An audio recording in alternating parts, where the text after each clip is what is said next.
and welcome back to the finishing line, proudly sponsored by Hollywood Bets.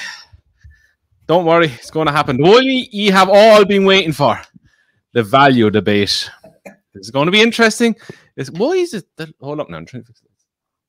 See, we're going back to the old fashioned. I forgot to charge the thing again. I'm never, ever, well, I won't say never, ever, but it'll be a long time if I ever do the podcast. I said ever again there in my house again, because not only did I look like Casper, I have my internet's worse than Tom's was. You are like Casper. You went missing. You came back. You were like Casper again. You went missing again. I was having a conversation and no one was talking to me. That's why I started typing, and the thing is, it was one of the strangest podcasts I've ever been involved in my life. I was like, there's so much going on in the comments. There's so much going on with Dave texting. Dave is going missing. Tom is the only one that's speaking. I can't hear anyone. What the fuck is happening? Sure, then the battery went dead and you went blank. Yeah. And I was trying to talk to Tom, and he was just staring into space. So he clearly wasn't listening to me or hearing me or whatever. I nearly said that night, and that's the last I ever do of a live podcast. The dog was just... Oh, yeah, new mascot. Yeah. New mascot. The presents. What do you think of the presents? Present? Oh, your presents. The dog's been trying to steal the dinosaur on the lead all week. Where did we say he's got to bring the dinosaur? Every race meeting. Yeah. Do I? Mm-hmm. You got to bring him somewhere anyway. I can't remember where we said you got to bring the dinosaur, but you've got to bring him somewhere. Do you know what you have to do? Oh, it's just Dinosaur has to take a picture on his own at the race course.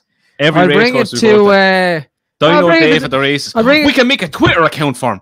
I'll bring it to Dublin Racing Festival. Yeah. As long as you sort out the fucking hotel. Yeah, the hotel. No, apparently, hold on now. Whoa, now. He can never say anything about us about organising that again. The hotel cannot find his booking. They can't find the booking, Tom. He is not organising anything ever again. They emailed me today because I'm trying to sort out the extra person, and they said we can't even find the 2 rooms you have already. You have it on record on your emails. Yeah, I do. Just screenshot. Yeah, I sent it to them, but they haven't got back to me. Well, they may build an extension because we're coming. Oh God! See, you guys in travel. Where have you booked this hotel? Hey, hold up now. I'm fine at travel. Where do you think I booked, Tom? Have you booked it in Belfast or? I have booked. Actually, apparently I haven't booked anything, but I tried or thought I booked. He's at the booking the tower in town. The Clayton Hotel in Leopardstown, so literally you can walk to the course. Apparently not. But we might not have beds there, so we could just be in the lobby. Little teepees erected in there. We'll have to go into town after anyway, so we'll have to get back there somehow. I'm looking forward to that. Because it's on the Lewis line as well, Tom. I know what I'm doing, right?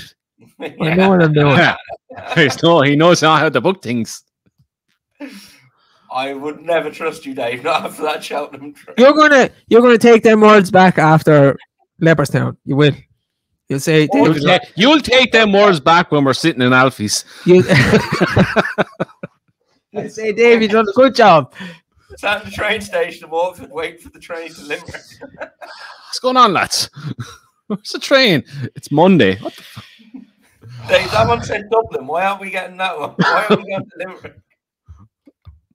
Well, we had to get this train to get on to Lewis and Galway to take us the whole way over to Dublin. Oh, good times. Still a coffin. Anyway, that was fun. So only go even more funner? It's funner or even a word? You're coughing with 6 weeks now. Yeah. Suppose I'm not dead. Is funner a word? No, funner is not a word. It's going to get more interesting. More fun. More fun. The one you're looking for. That's the one. Thank you. It's been a long day. But this is the episode where we might see Tom's head explode. What the hell happened there? There's people. Oh, there's people. Thought we were getting robbed again. Remember that day we thought we were getting robbed and you had to go out? Yeah. I was really scared going downstairs, I'm going to be honest about it. If you had Dino Dave, you would have been all right. Yeah. If he was real. He's real in our imagination. Like Barney. I like that Jurassic Park film. I'm a big fan of that. New one coming out in August. I know, can't wait. Anyway, debate, value, everything else to go with. I'm going to mediate this because this could get out of hand. This is going on to text between the two of them. Like, Space of 10 minutes, I go away, come back, 76 texts. What the hell is going on here? A lot of it is just me winding Tom up because when I'm bored, I love winding him up. So, And it works. I know it does. And he's going to fall for it again. Wind him up for everything. The whole is value a myth? Is value real thing? Tell you who's value. Wolves to beat Man United the other day. Tell you who didn't back it. Who said he was going to back it? Me. That guy. So you didn't get any value. Value missed. Right. Tom, make your case. Dave, you say what you want then, and then we'll go over it. I don't know why I'm making my case for it, because there's no, as I've said a few times, there's no case to be made. Look, I suppose what I would say is, what is value to me is probably the question. Value to me is finding a horse or backing a horse at bigger odds than you believe it should be. And then you kind of, your way to test that you're right is basically the Betfair SP. And if you're beating Betfair SP is the closest thing we have to the actual price and the actual chance of the horse, basically. Hold up now. Sorry. What's Something up with you? keeps going up and down on the screen. Like, do you not see that? No. Not only are you're delusional now. Dave's gone. I'm telling you. Your head is melted. Dave heard value and he's gone. And he's gone out the gap. I'm telling you something. Go, sorry, Tom. Go And on. you want these mad tablets again where you start hallucinating? I've never stopped. Sure. Our next question is it a dinosaur you're seeing? I actually had a dream about dinosaurs. Oh, God.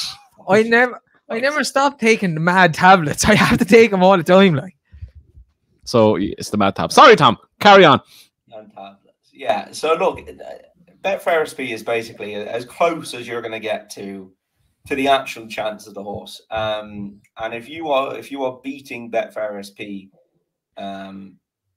what? How did you not see that? Because I'm normal. I'm not a mental patient. I can't see anything, lads. It's not on your side.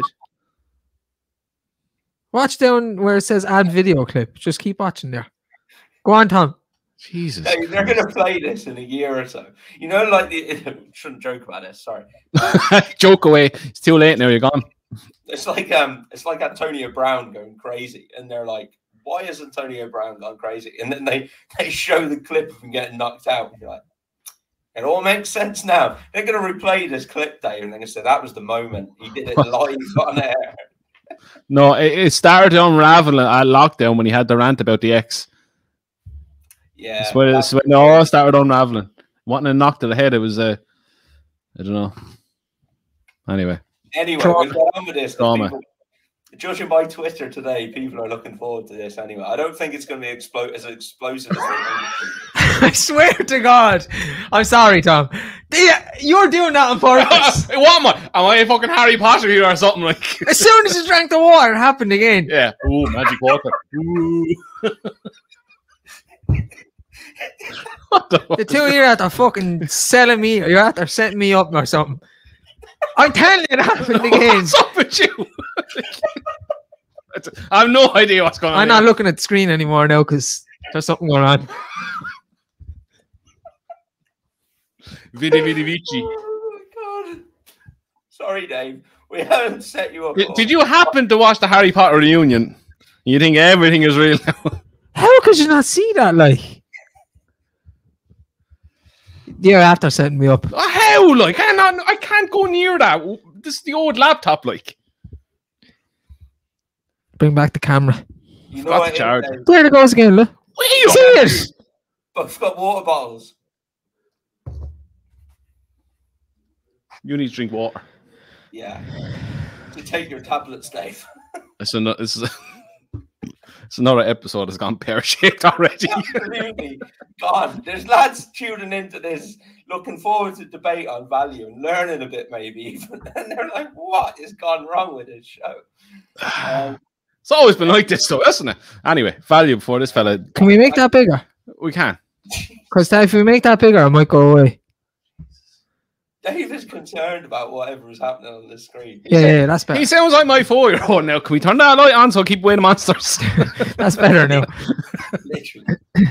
Oh, brilliant. But yeah, that's value to me. So if you're beating SP and you're betting on your horses at bigger odds than the Betfair SP, basically, and consistently, then you're getting value. I would say, I'm unraveling here. it's a tough enough thing to do. The way Please tell me you can Thomas see trying that to make a thing. valid point here. Please tell me you can see that thing happening, because I think I'm losing my marbles now. The only thing I can see is you losing your marbles. Oh, I got to stitch my ribs. There's a thing he's popping up. I need to ring your doctor in the morning. Really need to ring your doctor in the morning.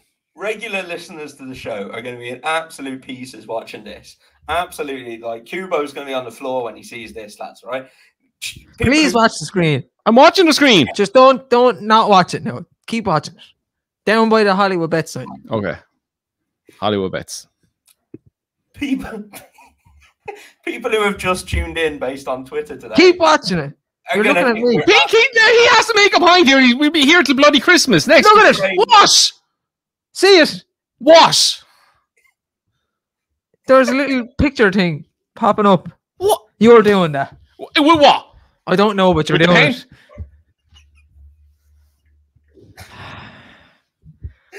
I know I'm good with my hands and everything, but not that fucking good. You have to be able to see that. I know you're blind and all, but like you can definitely see it. Like, The men in the white Where's your coats- tablets? I'm on to count your tablets. I took them. The men in the white coats are genuinely going to walk in now any second. He's got Dave staring. You're giving me fucking anxiety. I can't wait for you to watch this back. It's so funny. My rib kind of hurts right now. What? Oh, I don't know. Dave. That's Dave, what you get karma for taking the piss out of me. Must be the ghost. Maybe you jump in with your value bit. Yeah. It's okay. Look at it. What? What? You're doing that. Yeah. Or he's doing I'm it. doing that. We'll put my hand on your shoulder. He's doing it. So if you don't see Dave on Sunday, he might be in a padded room somewhere. How am I doing this? This is totally taking my train of thought now. That is happening. It's right down there, and you can see it, and you're just... You just tell me why value is bullshit. No, I don't think it's bullshit. Well, whatever you want to say about it. Tom, for your value argument, His head is gone. We've lost him. Houston, we have a problem. Dave is soulless. Do you know what this is like? This is like an Avengers where this is soul destroying because No. I can see it, and you can see it, and you're just saying you can't to annoy me. why would I say I can't see it? What's wrong with you? I don't know. I think I'm dying. It's karma for taking the piss out of me. What aren't you? Look at it. Now look at it. What? What am I looking at? You're blind. You okay, Tom? Oh, you really need to stretch my rib. Did you ever get a stitch going out? Like your muscles after? Oh, Something cracked there. I know. Tom, does Funny. We're back. does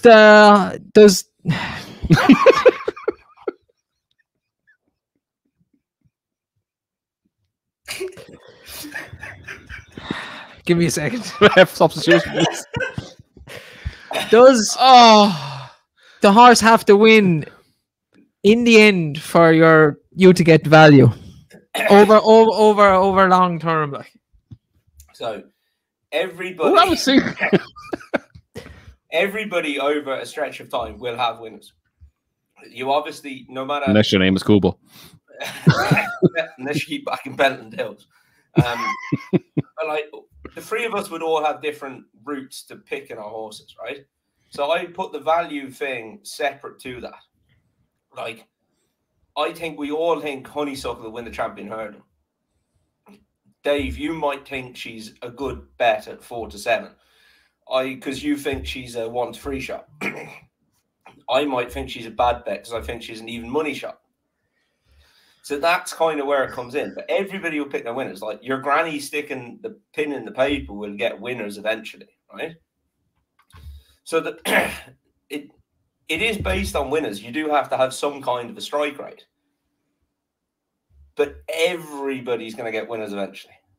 You still have to back them at the right price, though. My thing that I did up today for you guys was 10, I didn't look 10 at that. horses. I did. You didn't I'll look be at honest, I didn't look think at it. so. But you're looking at imaginary things popping up on screens, though. It's right down there. I could see it. It's not imaginary. I did ask for a graph, Andrew. I haven't got a graph. He didn't do any graphs. I've been very busy. For anyone that is watching this now, once we're done this, I will make the graph and it will be on our Twitter page. Okay. And Tom can you send me on what you want to write over it and so on and so forth. See, it's not that I do it to annoy you more so, Tom, right? But like you have now proven. That's not a word. You've now proven on a couple of occasions you can pick out a big price winner. And I know you backed that big price winner. Right? So you backed Total Recall and you backed the yoke there from last week or whatever. Right? My argument is the people in the know, the shrewdies in the know in it's coming up there against you. Where? In racing. And just putting up things for the sake of it, because they're 66 to 1 or they're 40 to 1. They've no, I think it's codding people because they've no interest in backing it. They've no interest in the horse. It's just like, oh, that's 40 to 1 and it's this and it's that. And yeah, sounds good on a podcast, so I'm just going to put it up. But they might be putting it up. Like somebody used the example there today, and they were saying somebody said Tom would say, "Oh, I think the 3 to 1 shot will win the race, but I'm backing the 20 to 1 shot." That was me. And to me, in my head, was that you? Yeah, I knew it would be you. Some kind of dick comment like that. I knew it would come from you. But the point being, wow, fuck you. I might think the 3 to 1 shot has the better chance of winning the race than the 20 to 1 shot, right? But if I make the 3 to 1 shot a 5 to 1 chance, and I make the 20 to 1 shot a 10 to 1 chance, then betting wise, I'll back the 20 to 1 shot and I won't back the 3 to 1 shot. What happens if it's just a 3 to 1 shot and a 20 to 1 shot? Well, his mind went mental there. Oh, it nearly exploded. The little monkey. His head nearly exploded there. So it's a 2-horse race. There's a 3 to 1 shot and a 20 to 1 shot. That's not what you said. No, that's what you just said. You said, what if it's just the 3 to 1 shot and the 20? Yeah, but you said you make. Oh, never mind. No, Come on. You said you decided the 3 to 1 shot is a 5 to 1 shot and a 20 to 1 shot is a 10 to 1 shot. What happens if you decide it's just a 20 to 1 shot and a 3 to 1 shot? Yeah, but then you probably won't back them because you think they are the price they are. But why would you back them though? But you said the 3 to 1 shot's going to win, so you wouldn't back the 3 to 1 shot, even though you really think and know he's going to win. It's not that you know it's going to win. Oh, careful, Tom! He stumped it. Oh, here we go. Here we go. Value debate is going to. We're not going down this route. Yes! I win. Move on. This is what will happen. It's like just like Mythbusters. Yeah. Busted. No, where it comes into it, right, is you've got to have your opinion piece on what price you think the horse is, which we've all done. Night Salute being the most recent example. That was what, 7 to 1 or something? And we said, geez, we'll make that half the price. So we all went off and backed it. Now, luckily, it won. But even if it didn't, it was still a good bet at 7 to 1. Still a losing bet. That's the part I don't get about it. No, Night Salute one. I know, but if it doesn't, like, you're. Yeah, but the point we did it with Mon Morales, man. That's fucking useless. The point being, over time, if you're backing horses at higher possibility than their actual chance of winning, you'll make money. Same with a toss of a coin is the easiest way to explain it. It's a 50-50 chance, right? Well, it's not a 50-50 chance in a horse race. No, and that's why it's objective, you see, because we don't know the actual odds, and it's up to people to make their own mind up, and that's why it's fun, and that's why horse racing and betting on like sport and stuff is fun. There's lots of variables to horse racing as well. Yeah, and it's our own opinion. Like if you go into a casino, the longer you stay there, the more money you bet. If you stay there infinity time and you bet infinity money, you will lose all your money. Because that's the way the odds act. That's the key with racing. It's your own opinion. Everybody has an opinion. That's why everybody, say in the text group thing, picks a different horse for a different race every time. They all have their own opinion as to why that horse is going to win. Like Kubo thinks Pentland Hills is going to win the Arkle, but like I don't think he's going to win the Arkle. I don't even think he's alive.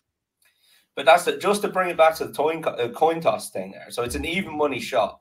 If you were going to bet on it, bookmakers would offer you 10 to 11 heads or tails. So they've got it stacked in their advantage. But if someone said to you, you can bet 2 to 1 on tails for infinity amounts of money, and tails doesn't come up in the first 100 spins, it doesn't mean that's a bad bet. You keep backing tails because it's a good bet. And over the course of infinity time, you will end up in front. Yeah, but how long are you going to want to wait? That's the thing. People say, "Oh, keep backing a 20 to 1 shot, and eventually one of them will win." But how long do you have to wait for that 20 to 1 shot to win? Are you 40 races out by the time one of them wins, and you're still down money? But that's why you should track your bets over the course of a long bit. You should give yourself a long period, say like a year, basically. I would give yourself a year and compare what you bet your horse at to Betfair SP, and also see if you're in front after the end of the year. So, you know, people who tipsters will often bet at or tip at shorter prices because they got more chance of winning. But then if you're down then at the end of the year, does that not just put the whole value thing out the window? No, the value thing is the value thing. But what you'd have to look at there is what price you're getting on the horses at. What I put into the bet screw was if you had 10 bets, right, on the same horse, and say, Dave, you backed him, you got on early and you backed him at 3 to 1. And Andrew, you got on later and you backed him at 2 to 1. And there were 10 horses, and this happened 10 times, which is a realistic thing. Like that happens the whole time. Someone gets on at 3 to 1, someone gets on at 2 to 1. And say 3 of the 10 horses win, which is that's a good strike rate. 3 winners out of 10 bets. The person who got on at 2 to 1 is a tenner down. The person who got on to 3 to 1 is 20 quid up. So that just shows in a snapshot like how the price matters and why you really need to be watching what price you're getting. Yeah, but on that example there, you're backing just 2 to 1, 3 to 1, and the same horse the whole time. But then if you take into the variables of different horses that they're going to be up against in different, like to me, you don't take into. It's not the same horse though. It's so we will find over the course of this year, right?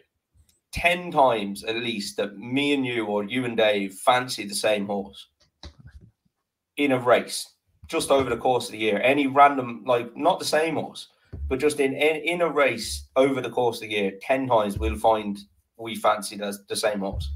If one of us backs it 3 to 1 and one of us backs it 2 to 1 and only 3 out of the 10 win, one's making money, one's losing money.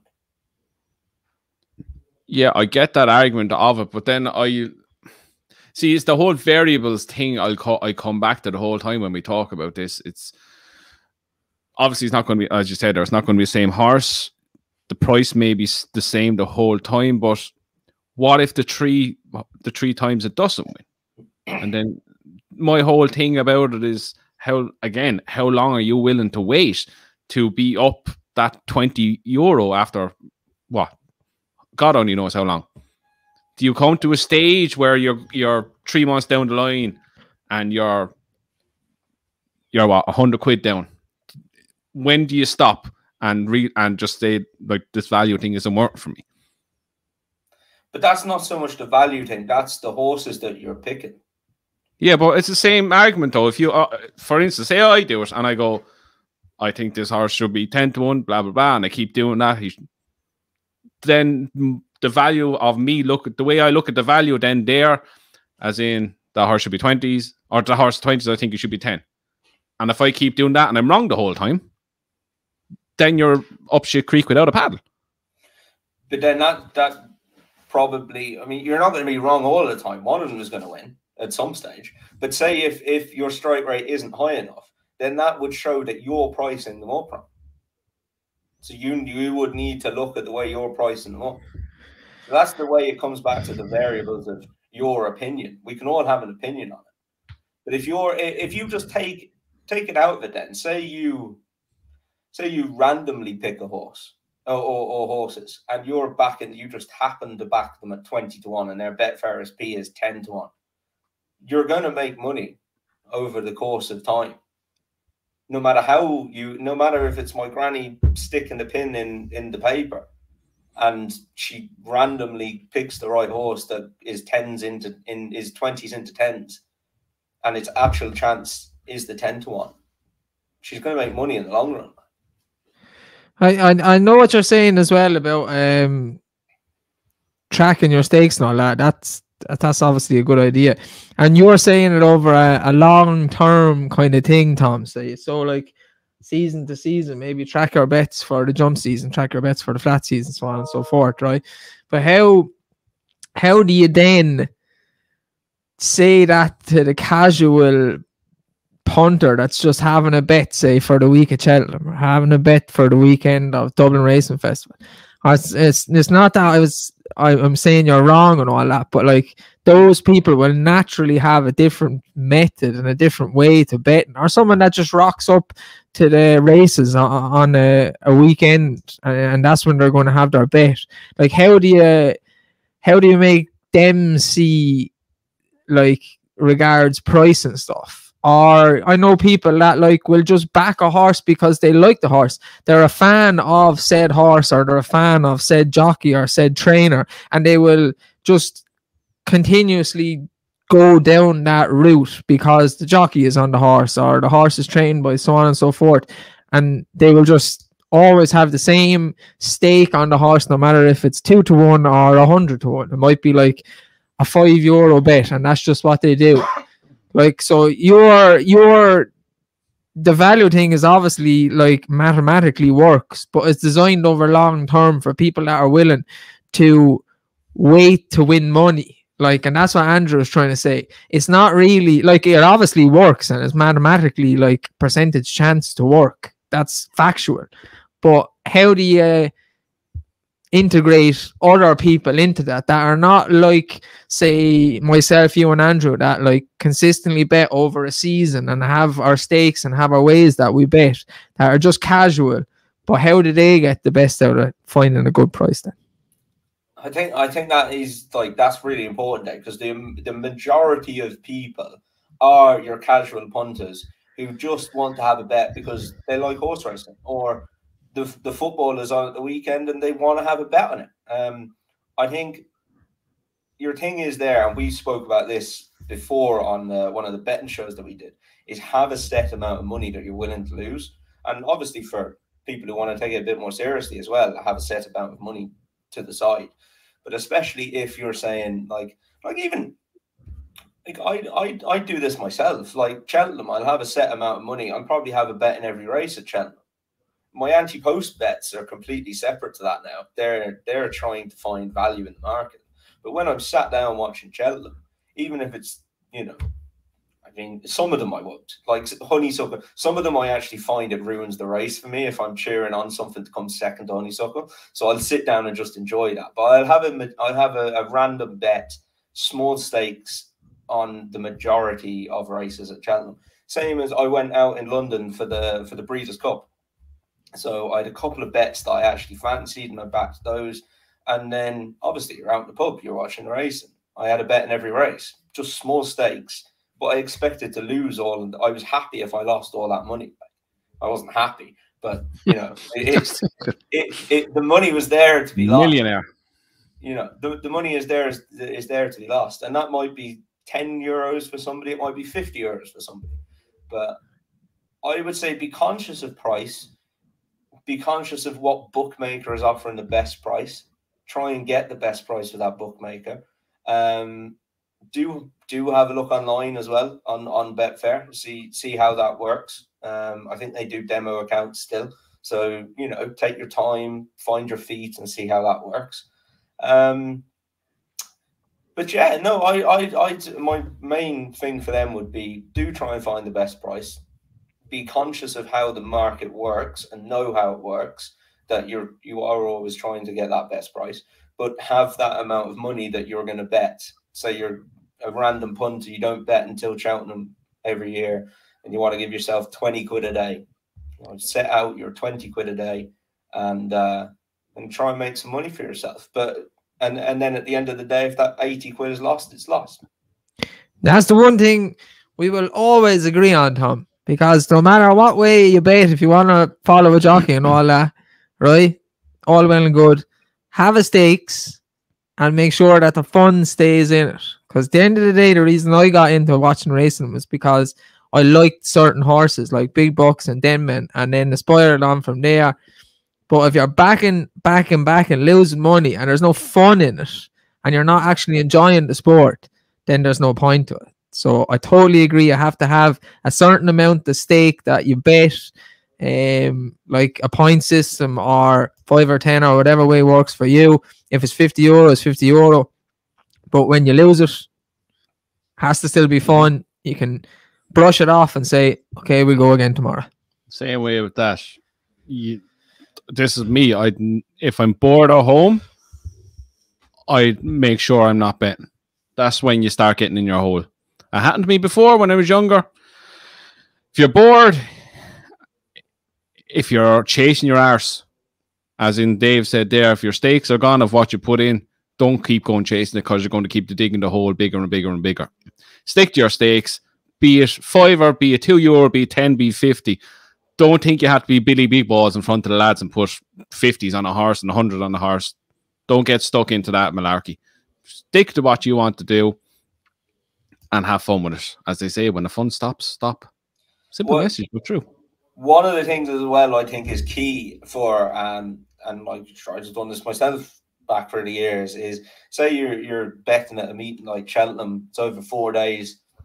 The first day you win, the second day you win. You're going into the third day, and this is bloody common at Cheltenham, because you can win on the Tuesday, you can win on the Wednesday. For me, I hate the Thursday, and I've consciously the last 2 years at least said to myself, don't do that. Like, don't really reduce your stakes on the Thursday. But if you're up and say your stake is €5 on every race, and then you're winning, so you're like, I'm going to bet 20 euros every race. That's the quickest way to losing your profit. You will ever fund. Stick to whatever your stakes were, and if you're in front, happy days. Take your profit. You're in front. Don't randomly up your stakes like that. You'll end up losing money. Yeah, that's a way to get sucked into it. You'll have a winner and you go, why didn't I put 20 on it? And the next race you put 20 on, that loses. Then you're shit. That's 4 races gone for me now. Yeah. But yeah, the last thing I'd say on the value thing is, yeah, like we've just explained there, like it's not for everyone. If some people want to bet because they enjoy the sport and they just want to bet, fair enough. But again, expect to lose that money and keep that affordable to yourself. But if you are interested in the mathematical side of it and trying to make a long-term profit, there's loads and loads of different content out there that would explain it a lot better than I will anyway. And go look at it. I've looked at it. I've read up on it. I didn't just pick it up off the ground, So no, go if you're interested and want to look at it mathematical wise, go educate yourself and have a look. And I find it fun, but then again, I'm an accountant, so that kind of goes with territory. Makes sense. Maths ain't fun. No, pays his bills though. So yeah. Right. I hope that solves some of your questions and theories and so on and so forth. Now we will look quickly. We're not going to spend much time on because racing this weekend is iffy, to say the least. It's not great. No. So we will look at 4 races at Sandown. We start with the Listed Mares Hurdle over 2 mile 4 at 12:40 at Sandown.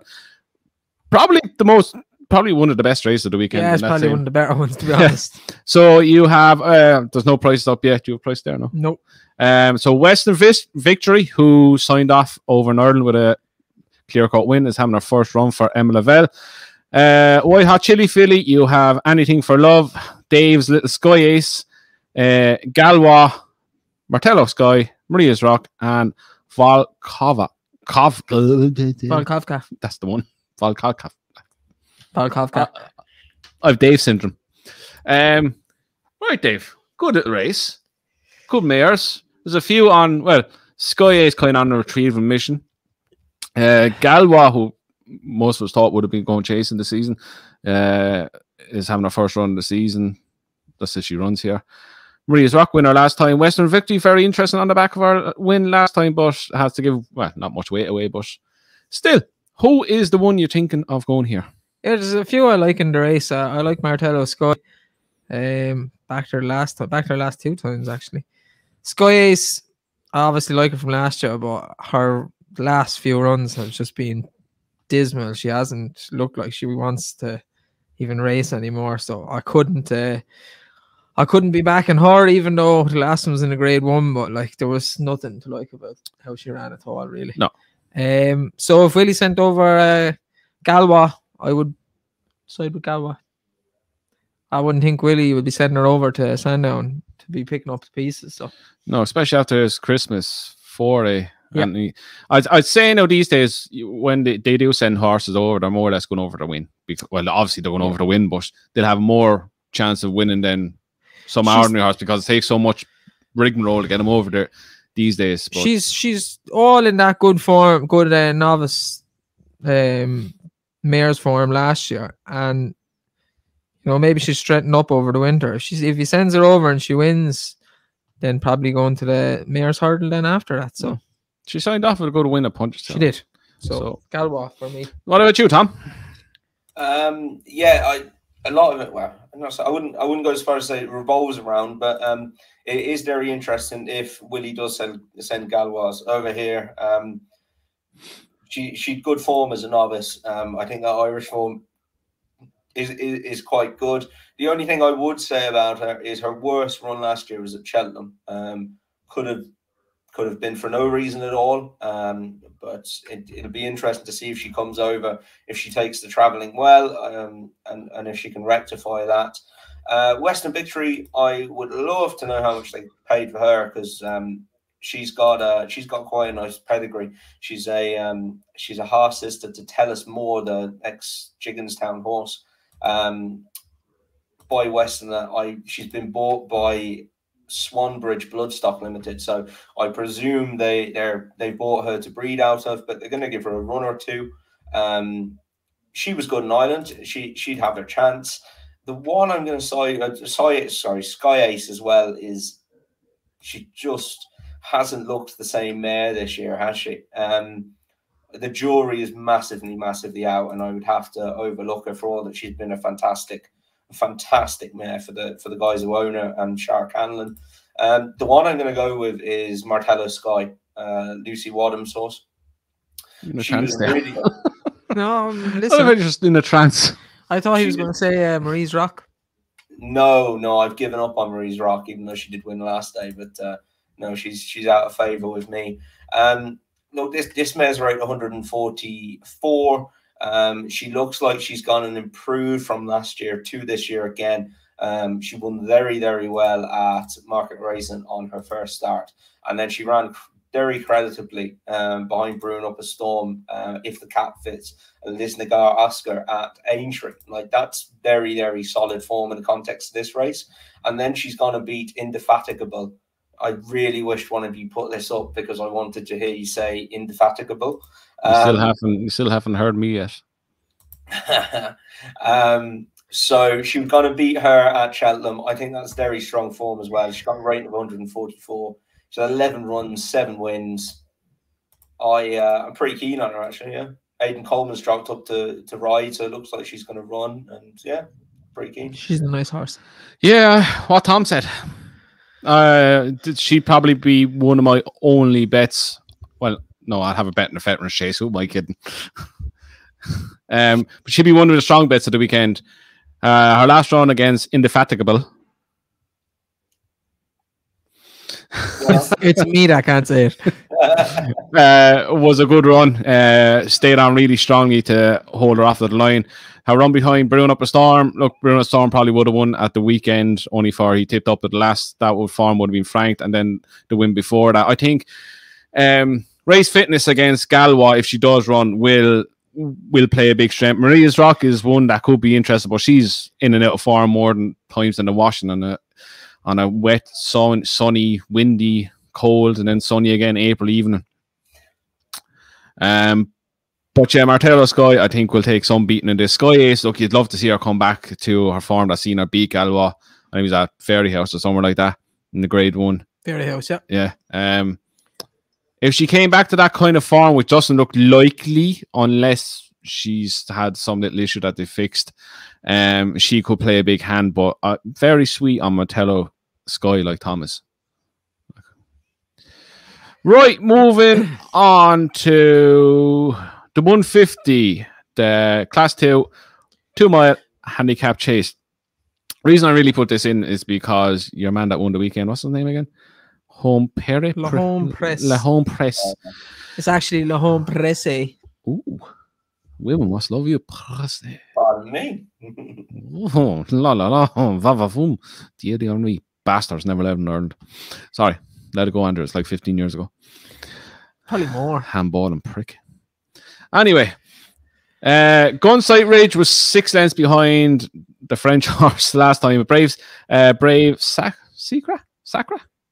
Shiaska, one of them, is coming here on the back of 2 wins. Numerator won the time before and backed it up with a good second. Looks a decent race, but on form that has been frank. Gunsight Ridge should be hard to beat, Tom, but there's a lot of 2s and 3s next to his name.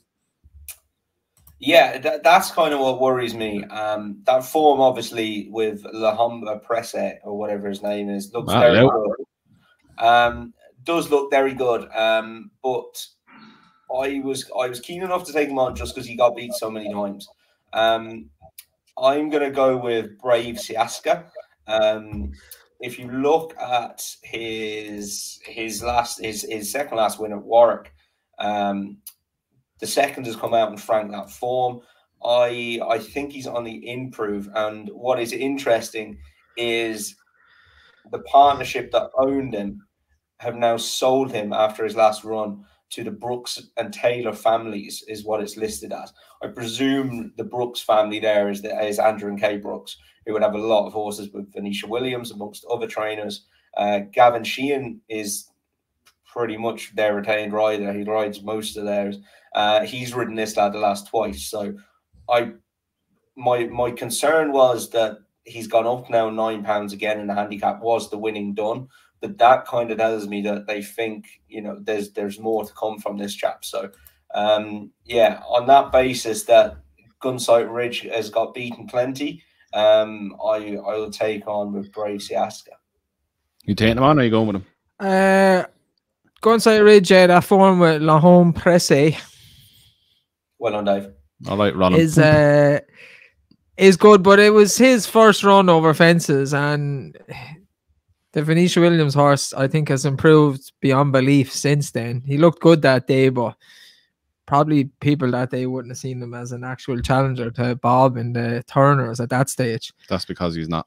So I would take on Gunsight Ridge. The other Venetia horse that Tom put up looked decent at Ascot the last day, but I like Numitor. Good handicapper at 2 miles, good jockey booking as well. Tom Scoo on board. He wins fair share races. The last race he was second round Newbury, the big fence around Newbury, so I think he'll enjoy jumping Sandown. And I think he actually was beaten by a handicap lot the last day in the Nichols horse Il Ridotto, who went into the Group 1. I think Edwardstone won it.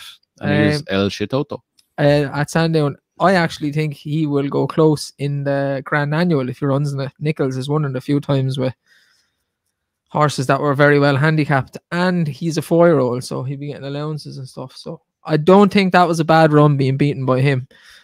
So Numitor for me. I'm going to go with a Sandown stalwart who absolutely loves it around here. I'm going to go with Darabin. Second last time out, over course and distance, beaten by 1 True King, and they were a good 4.5 lengths back to the third. He'll lead, he'll jump well, he'll give you a run for his money. He's about 14 to 1. He is only carrying 10 stone on the button. Jamie Moore gets a great tune out of him, and he'll go on the ground. I think horses for course around these handicaps as well around Sandown. Some horses take to the fences, some won't down the back straight. But he loves it around here. He has a lot of wins and places around here. He's in decent form as well, and Gary Moore's horses are still banging in winners. So I think at 12-14, he's a decent each way betting this. So Darabin for me in that.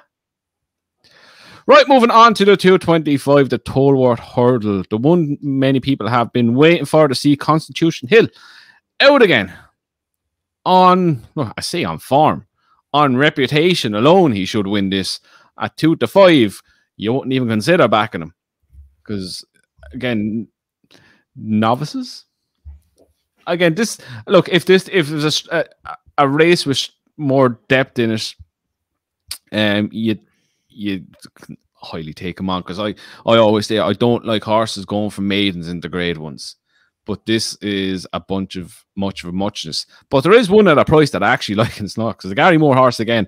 But we got back. Sorry, Tom, they take him. Yeah, and I'm right up my sleeve. I said no one's going to put this up now. Sorry, yeah. Last time I out at Ascot, done everything wrong, everything you could imagine wrong, and it still looked like it was going to win jump at the last. If Jamie can get this thing settled, or if he just leaves and bowl along, he'll definitely nab a place. But she'll have one more is the one I'm talking about for the Moors, and I think if there is a flying ointment, that could be it.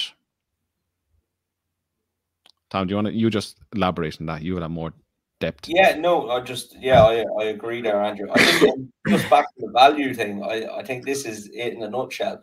I think we all agree Constitution Hill is the most likely winner of this race. And if someone put a gun to your head and there was no prizes involved and said pick the winner, I think we'd say Constitution Hill.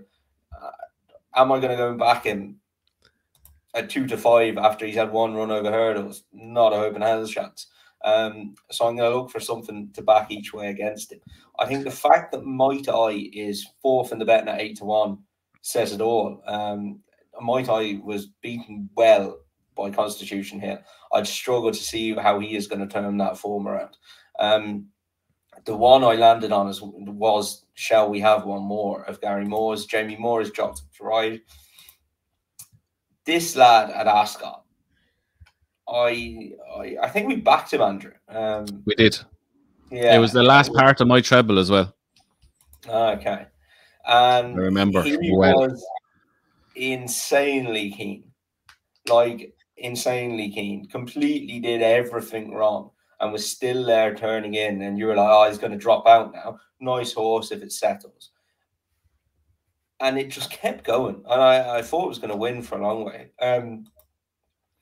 It got punted off the boards in a good field, it must be said, and I just still have no idea how he ended up where he did, finishing second.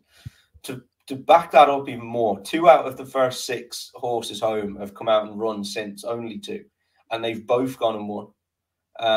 The form there looks strong, and I think, you know, if they go a little bit quicker, then this lad, if he settles, would have a cracking chance of being, let's say, obviously, of being placed. Constitution Hill on reputation should go out and back these, but he should do on reputation. He's second favourite for the Supreme. He should go out and battle these, but I do think if there was one I was going to back to fill the 2 places behind him, it would be Shall We Have One More at 10-1. Yeah, I think he'll give him a fright.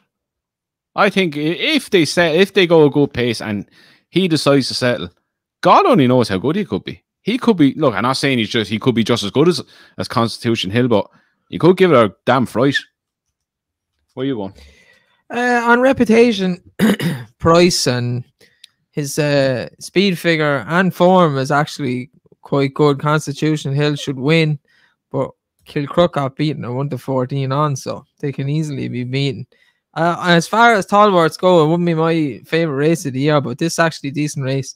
Mr. Glass is an alright horse. Jetoile is an alright horse. Might I is a decent enough horse as well. His form's been franked a few times. That's alright. Gino won at Cheltenham the last time, but I will also put up Shall We Have One More. Each way.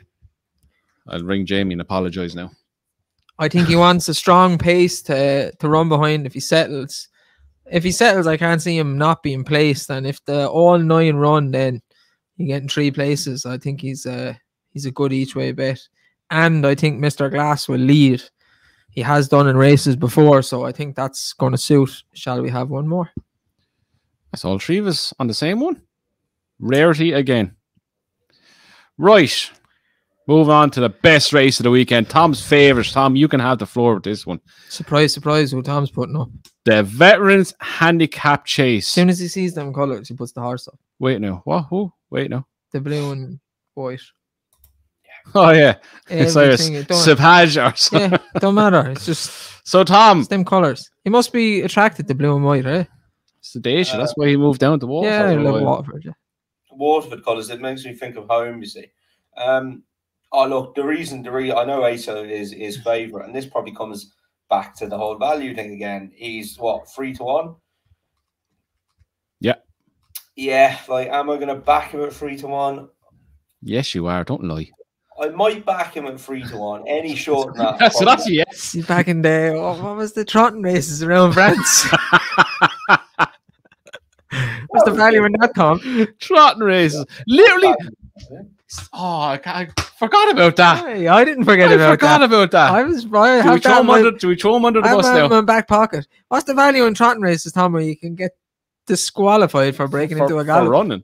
I know. It doesn't. You can get disqualified. Now, let's give full disclosure here, right? I was pissed.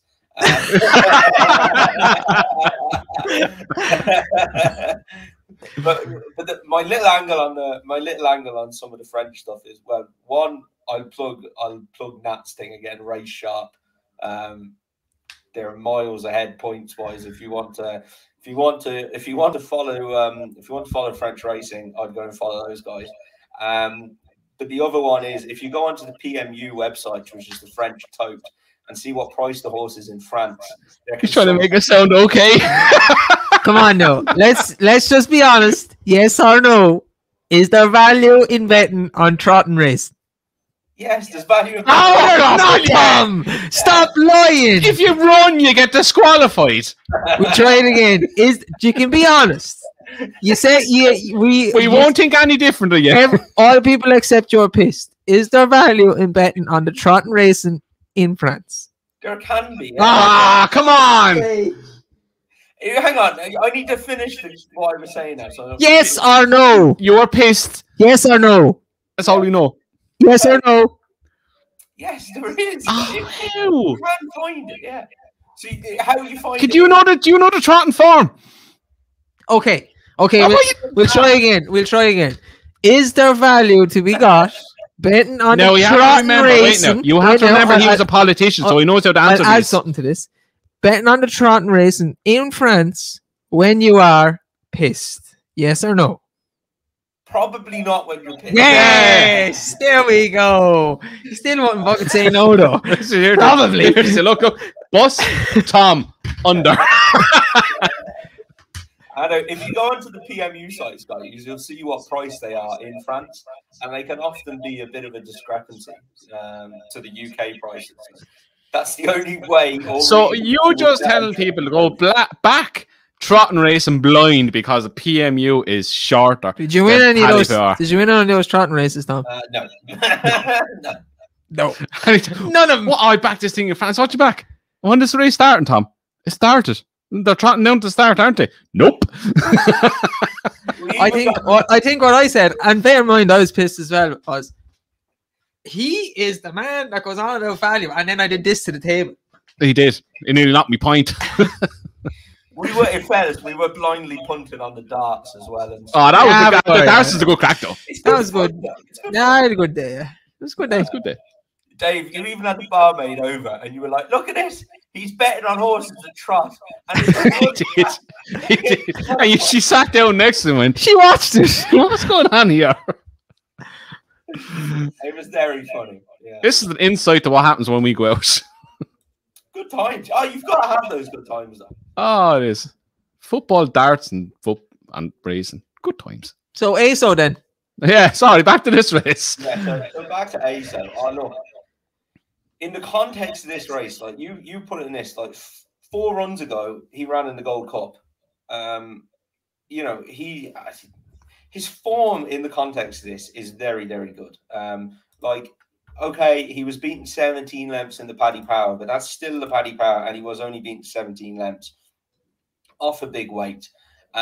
His last run then in a veterans race at Haydock had Lakeview Lad and Black Lion in it. This doesn't have anything like Lakeview Lad or Black Lion in it. I can tell you that much. He's off a mark of 149. He's shown he can run off that before. Now, look, he hasn't won in a while. He hasn't won since January 2019, so that's 3 years ago. But he's held some very high company. Like the majority of runs were in graded races or in very, very good handicaps where he's off big weights. So just in the context of this race, I just think he's miles better than these. Solid. You? I can go for David Pipe and Tom School, Gwen Silly Burbus.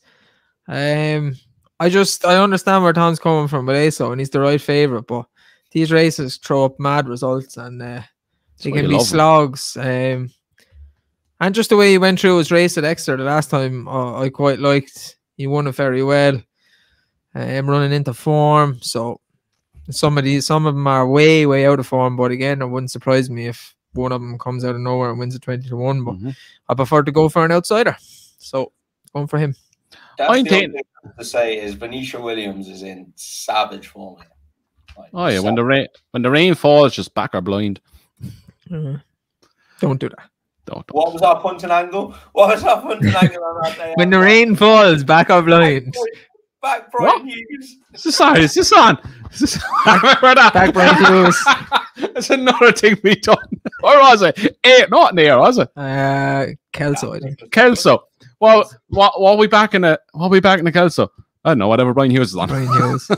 So funny. And then nearly walked. Some jockey, in all fairness. Later on in the day, right, some guy at the bar said some random, like, absolute bullshit theory, right? And Andrew was like, fucking shit, people come out with. It's like, Andrew, our betting angle a minute ago was just back Brian Hughes. Hey, it worked. We made a profit off it. Sure, the darts was your man's losing. Oh, he'll turn it around and win, so back him. Again. He sat there a few points in going, the form swing in this darts now. Back the other guy. The guy who's hammering him, forget about him. Back the other chap. And do you know what happened then? The night session, it happened all night. Yeah, it all went downhill after. All the people that were ahead got beat. Once the race was over, oh, I don't know. Yeah. I tried fell asleep on the couch about 6 times watching the match. Yeah, I was watching the match beside him and he was snoring.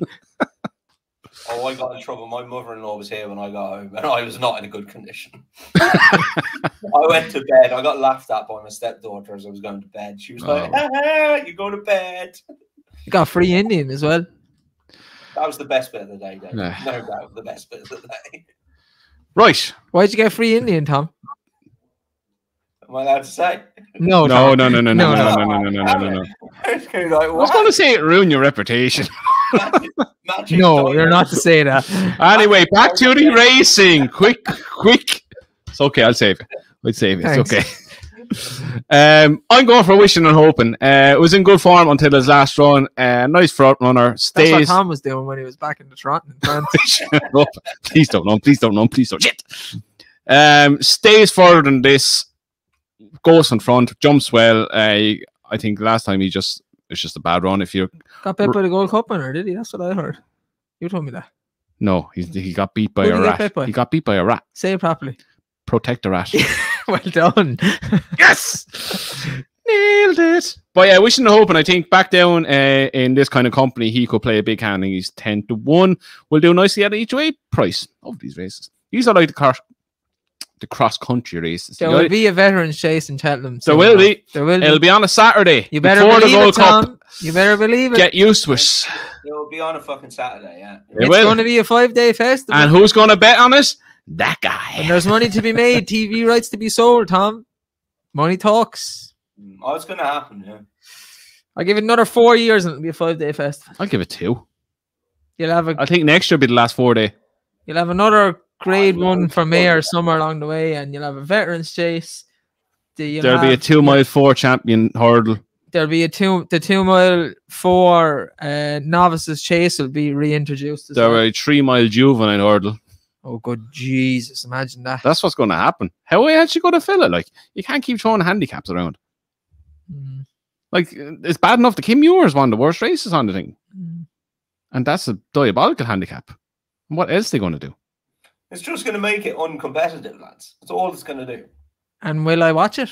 Yeah, fucking course. You're right, I will. But do I want it to happen? Do I want it to happen? Not really. I know, I'd love it to happen. Yeah, who am I kidding? What am I saying? Of course I'd love it. It's the best 4 days of the entire Get year. an extra day. And for me personally, as an adult, 34 years of age, it's better than Christmas. It is 4 days. I have Best 4 I have days a of the year. calendar, a countdown calendar. It's exactly 10 weeks yesterday to it, and I cannot fucking wait. So you give me 5 days of it, I'm all for it. And Anybody like, oh, what dilutes the race? Sod off. Give me another day. Give me another day. make it 6. Make it a week. The hell with it. Come on, do what a Punchtown do. Punchtown actually is not too bad when you think about Nah, it. the Saturday's terrible in Punchdown, but give it to me. I'll take it anyway. And that's only 5 days. That's 5 days. The Saturday Punchdown is awful. Yeah, exactly. So there you go. You've answered your own question. Bullshit idea. No, will you be in the pub though watching it? Yes. No, Yes. exactly. There you go. There you go. There you go. See, it's okay. Will you back on every race? Yes. Yeah. Don't back every race. Bar Cheltenham, you're allowed to Cheltenham. And if you're from Ireland now, apparently we're getting an extra 2 days bank holiday on Cheltenham week. Score! Thursday and Friday are bank holidays of Cheltenham, Yeah? Cheltenham week, Tom, apparently. Oh, Leo Varadkar, I love you. And on that bombshell, we will end this. Sexual noise out of it and everything. This is important. I wouldn't normally cut you off like that. No, you won't. Anyway. But we've retired. Oh, yeah, we never said. Yeah. Oh, yeah. Let's have a moment of silence. No, moment of applause for Shauna. Well done, Shauna. Legend. Fiona has been retired. Look, she did great for us, didn't she? She won 2. She was 2nd at Tremor, not beaten very far. 5th at the Galway Festival. She cost $8,000 out of a claimer in France. And yeah, she's done us proud. She just the last 2 runs, whatever has flipped in her head, she's just said, "No, lads, I've had enough." And when they do that, I think we've done the right thing, and we've retired her. So she's gone off. She's been bought by one of the Syndicate owners to be a broodmare. So we're going to have little Shona babies running around at some stage. Keep an eye next year on my Twitter anyway, and my Instagram, and I'll have some pictures up there now. Tom is on Instagram now. He's an Instagram Instagram's babe. where it's at, Tom. Instagram babe. And on top of that, we've got Cool Arcade running tomorrow, so that should be fun. Taking on another Rona McNally hot pot. Woohoo! Oh gosh. Well, who picks these races? You're getting screwed, Tom. I have to have a look at this. We're going to struggle there, I think. But anyway, no, but Shona's the main one. She was our first winner over here, and absolute legend of a mare. So. And she was value. She was value. Yeah. And on that bombshell, we will be back on Sunday with Talking Points, and we will do a live Cheltenham Festival anti-post video in between us. So until then, enjoy the rest of your week. Stay safe, and we'll see you live Sunday at 8 o'clock for another episode of Talking Points. This is like the old days again. I have to get up and turn off the laptop and everything else to go with it. Full screen is killing me.